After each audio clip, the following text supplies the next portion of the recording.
那它什么时候执行呢？它这个 class 指的是它属于哪一派的？你可以想成Android 里面它有些东西有音乐权限的控制，有一些 class 它会做一些分门别，就是对一些东西做一些简单分门别类。这我建议你直接读那个刚刚的 README 会比较深入了解。那它像 priority 啦，那它具体来说要做什么？那这个 on restart 是说当我重新启动的时候，当这些东西有人挂掉，我就要跟着重新启动。那大致上是这样子。当我被重新启动的时候，我就把这个 net D 也一起重新启动。当我被重新启动的时候，我就把 media 也重新启动。好，大致是这样。那这边重点是我们会去执行那个 app process 64。OK。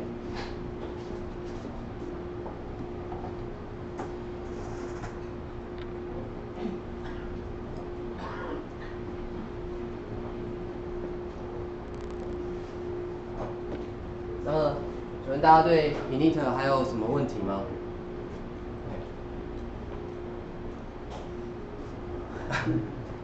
哎，不用客气。对于 init， 比如说，为什么要这样写啊？为什么要这样？为什么？大家都没有疑问吗？为什么它要成为 property service？ 大家有这个疑问，为什么它要成为 property service？ 为什么不是再另外开一个 service 让别人当？为什么它要 init 当？好，这边就有设计的精神哦。大家有看到，所有的服务基本上都是 init 叫起来的。那所以当我某个属性改的时候，由我这个叫起来的人去改它，是不是最合理？那么我成为 property service， 所以我就可以断定，我电脑的属性改了，所以我就去改它。我来做这件事很合理啊。如果今天我只派一个代理人，然后代理人收到说，今天有个属性改了，所以因为这个属性的改动，他就想要把某个 process， 比如说把它杀掉，他就发现，这 process 不是我产生的，我没有那个权利去杀它。所以最终来说，这件事还是会走到 init 去做。因为 init 是所有 process 的祖先，就是不管是儿子也好、孙子也好、曾孙也好、玄孙也好，每一个人走到最后一定会找到 init。那所以由 init 来做 property service。那当 property 被改动的时候，由我来改变这些属性是最合适的。OK， 那大家有疑问吗？好，那给大家看一下怎么拿 property 系统 property。讲那么多，可是没有看到，好像不是很实际，所以我们来看一下。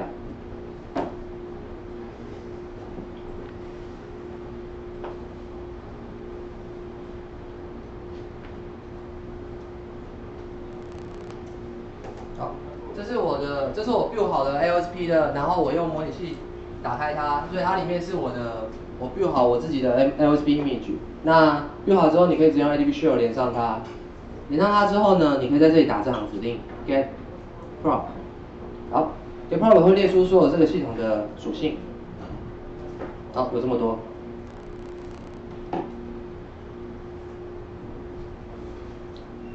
那大家所见大概有好几页。那这些属性有一些特别的地方，就是你可以看到 Delvic 系列基本上是给 Delvic 用的。那还有 init 系列就是给 init 用的。init 它有些东西需要记录，所以它会宣告在这里。你可以想成它是一个简单的 preference， 所以需要时就可以读。那 net 相关的就是网络设定，像它有讲它的 Ethernet 什么 DNS 用多少，然后它用然后它的 IP 可能是走多少。这边有个有趣的叫 persist， 这个 persist 是这样子的，基本上 Android 系统这些 property 只要你关机了就没了，下次打开就是初始值。可是呢，这个 persist 不一样 ，persist 系列的 property 它会把它储存在某一个档案里面，下次开机时再从那个档案里读出来，所以这样这个 property 就可以是永久的。persist 的翻译是指持续的、永久的这个意思。OK， 所以如果你想要自己定一个常态存在的属性，你可能要去找一下怎么定一个 persist 的属性的 property。那这个 RO 指的是 read only， 就是它只读不可写，所以这边基本上就是只能读不能改。包括说包括刚大家看到的一些像是Zenga 的那些参数要从哪里拿，像这里。他就讲我之前的 Zenga 是什么？他打我脸，他之前的 Zenga 64底线32，不是 Zenga 64。对，那他就有交代我这个属性是这样。前面属性名称，后面属性值。那如果你心血来潮，你想要改它的属性值，其实也是可以的哦。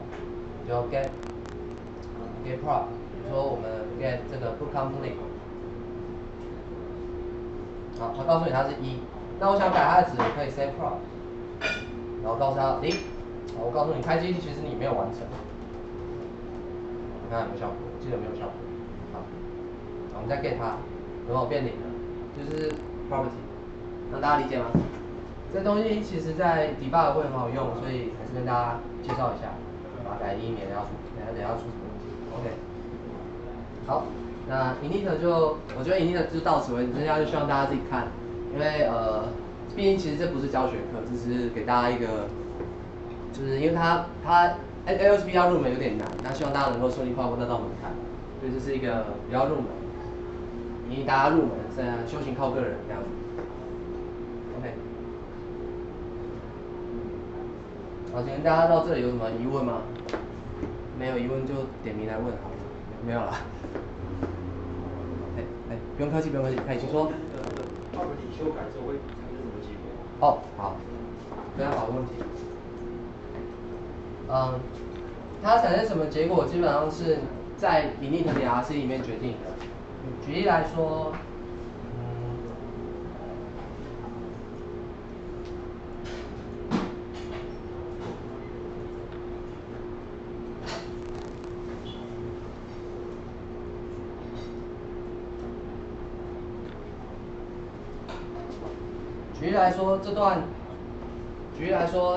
这段属性呢，如果我把它改成后面这个，它就会执行这个。所以，如果你自己在 init 点 RC 里面你加了一段字，你写 on property， 比如说 book complete 等于0，然后我就比如说我在另一个 service 就是 hello world， 我就请它执行 hello world。那下次只要我在这个 property 被改成0的时候，它这段 hello world 就自己执行。那时间有限，等下我休息时间试一下，好不好？因为现在是可能10分钟就过去了。那有谁要让你疑问吗？对 ，OK。好，所以来。property 修改之后，它马上就会执行吗 property 修改马上就会生效。property init 收到这个改动，然后生效之后，它会马上去判断谁要跟着动，然后就这样生效。具体来说，这个行为我没有非常100%肯定，因为它可能被改过。建议你还是看看 init 的程式码来断定。它不大，蛮小的，1万行以内吧。我应该说修改 property 之后 init RC 里面我要做的动作就会被执行。对，所以这个 RC 其实蛮厉害，就是我就宣告说改什么属性，做什么事就可以了。那剩下的呢，现在我就不用管，我只要符合它的规定，照它的语法书写，它就会做。对，举例来说，我在公司做过一个 hack 的事情，那时候我就是希望它在 book complete 从0变1的时候，就执行一段我 hack 过的程式码，它就执行了。对，就只是这样。对，让大家理解吗？可以吗？可以吗？可以吗？会不会太简单？其实大家都超强这样。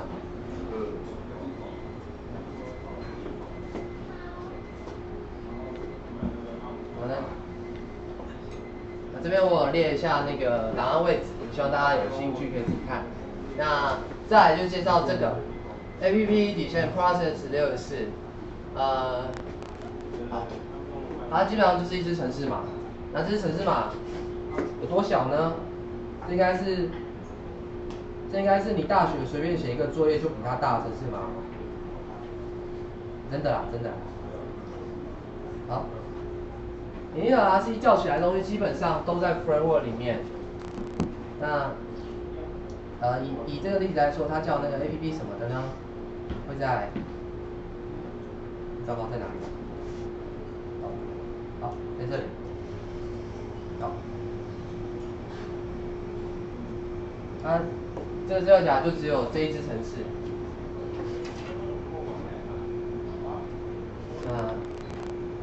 它全部就300行，就结束了。对，它做什么呢？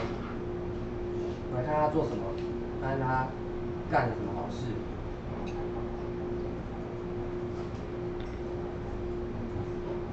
好，它基本上只是个中介者的角色。它会收参，就是你叫我起来嘛，好，我起来，那我收参数，我收参数之后呢，我会去 call 这个叫，我会去把一个 app runtime 的东西拉起来。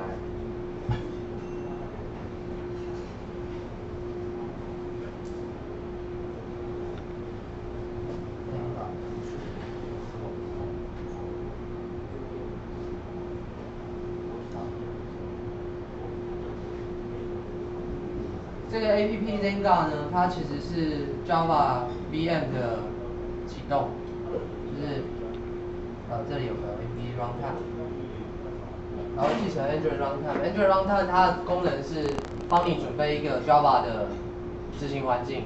那这 C 加的语法，这个是继承的意思。app runtime 它继承了 Android runtime 之后呢，它只做一点点的修改。看，就是可是嘛，大家每一行大家都看得懂他在干嘛。可是比如说像你刚刚讲，他的目的是为了建立一个 Java 的模拟环境，可是我怎么知道他是为了这个？为什么？因为他接着就载入一个 Java class， 并且开始执行。这样回答到你吗？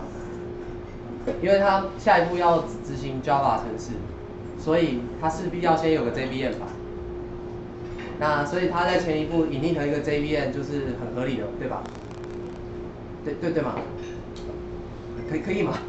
可以。对，因为他为了执行 Java 程式嘛，所以他势必需要一个 JVM 嘛。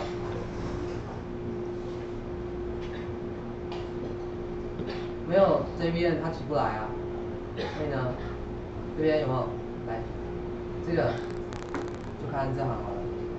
好，这行。看得清楚吗 ？com 点 android 点 internal 点 os 点 zenga init， 这是一个 Java class。那这个 runtime 就是刚刚那个 app runtime， 它会点 start， 然后告诉他，请你找这个 Java 程式。那后面那些参数什么是等下要带进这个 zenga init 的 main 用的。那还有细部一些处理啊，比如说到底怎么知道它的位置什么的，这就自己追，就是概念上我就不讲那么细。他为了执行这个 Java 程式嘛，所以他开了一个 JVM， 然后 start 它，这样可以吗？可以吗？这一步呢，其实就是从 C++ 进到 Java 很重要的一步。大家用过 JNI 吧？可能很多人都用过 JNI。JNI 原理是我载一个 C 的 library， 然后呢我 call native function， 那它会自动帮我从 Java 对应到 C， 然后执行。那大家有没有试过？如果你的main function 是从 C++ 来的，你要怎么执行 Java 程式码？大家知道 Java code C 嘛？那怎么 C code Java？ 大家知道吗？它原理就是我要 C code Java， 所以我要有 Java 执行 Java 的能力。为了要执行 Java 的能力，我势必需要一台 JVM， 所以我就建立一台 JVM。建立一台 JVM 之后呢，我再告诉他，请你去找某某 Java 档，然后执行某个 class 的 main function。那基本上这边就做这样的事。OK 吗？可以吗？嘿。那个增加比例在那不要看。这个吗？对啊。哦，这个。那你差在哪？这个 runtime 指的是 Android runtime， 对吧 ？app runtime， 它本身这算是一个工具程式，它里面包了 JVM。那因为你整个init的 JVM， 你有没有过那种经验，就是要做一个加减乘除，你写完大概50行，你觉得你程式里所有地方都要做这个加减乘除，你到处复制贴上很麻烦，就把它包成一个 class， 或包成一个 function 这样子用。这边同理，因为 Android 的 runtime 它真的要载入那些东西，其实很麻烦，它就把它做一些包装，那最后结果它产生一个 class。产生这个 class 之后呢，它就是只是一个参数，就是请你告诉我这个你要载入的 class 名称是什么名字，你只要告诉我就好了，我会想办法找到它，并且把它执行起来。所以它是个封装，它只是个封装用的工具而已，你要把它拆开也是可以的。我是想，因为它载入哪个 class， 它不是有分有 if else 吗？哎。然后它的是有载入 Zenga init 跟那个 runtime init。这两个吗？对。这边啊，这个 Zenga。因为刚刚在从那个init.rc 抠过来的时候，它有带一个那个 dash x Zenga 的参数，对吧？所以它会导致那个参数会导致这个值变成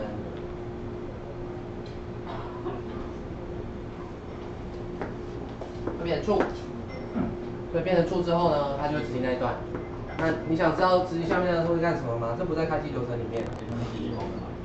就是如果他Zenga 那个参数错的话，他不是会先判断那个是哪个数？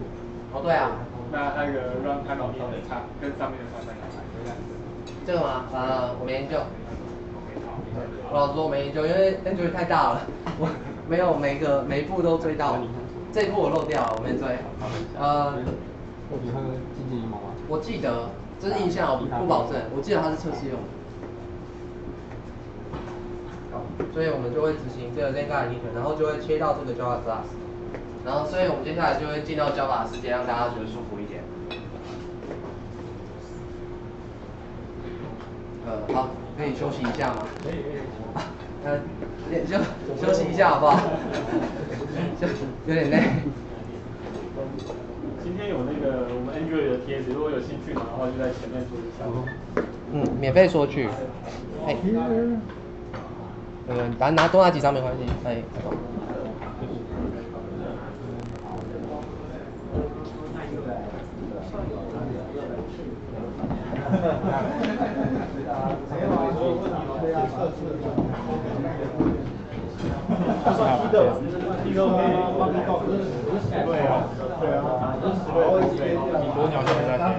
在写这是有个关键，你要把它贴旧的人刮起来，变成新的电脑。听得懂吗？没有办法。对呀，写3个字是没有办法。那会觉得太浅薄太难了。只是如果你完全听不懂，我想怎么讲？其实但是我们主要是都讲一些抽象的概念，特别抽象的内容。因为可能在看后，其实对抽象概念比较会有疑虑，就像 Android 我们看说这个代表什么意思？刚刚你有讲说这是一个这样的，然后就变成一个所以应该是想要知道它大致上是做什么事情。对，其实不太需要，我是觉得不太需要对那种一行程序讲太 detail，因为这样你时间就会。但是把它抽象概念是大家看过一下，我现在有一个视网版，然后我要怎么烧进我的模拟器，因为我都烧进自己的板子。其实你开好要用一个叫 Facebook 的东西，然后你可以指定模拟器，就只是这样而已。就mang上去了，把我的这个东西。有点像，不过你有环境对吧？你其实你 build 好之后，你那个环境内在就自带一个模拟器，你可以直接把它叫起来。还是你可以帮我看一下，你就 emulator 它就起来了。哦，试试看，大 emulator 它就起来了。所以这时候我可以直接告诉我这时候你可以，而且我可以把它变成应该说我有一个中介，这个中介我可以自己付。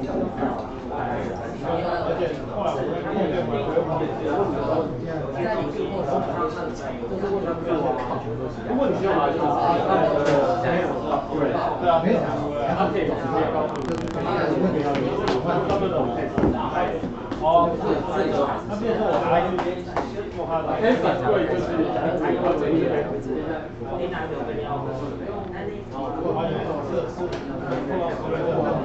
你一定要把它变成就是非同步。你设过吗？你一定要把它变成至少执行过这个吧。你要收费也是啊。你执行这个之后，你就会有环境变数，环境变数会带一个 emulator， 披露神之。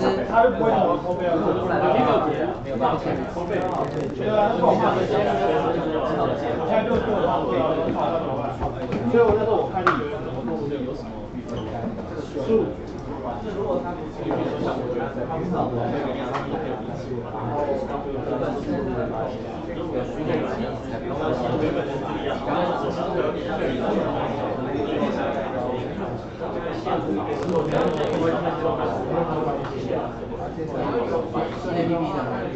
所以从那边就但是我刚问了，因为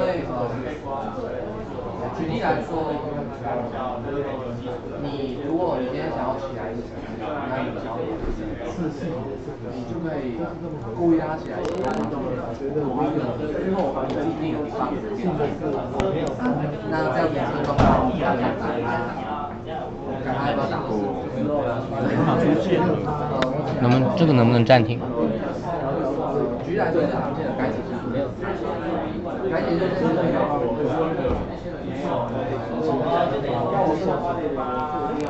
你想要，你今天你比我好，真的差的位置，现在还在我。我们暂停。这个 USB 在小，他还在持续的录。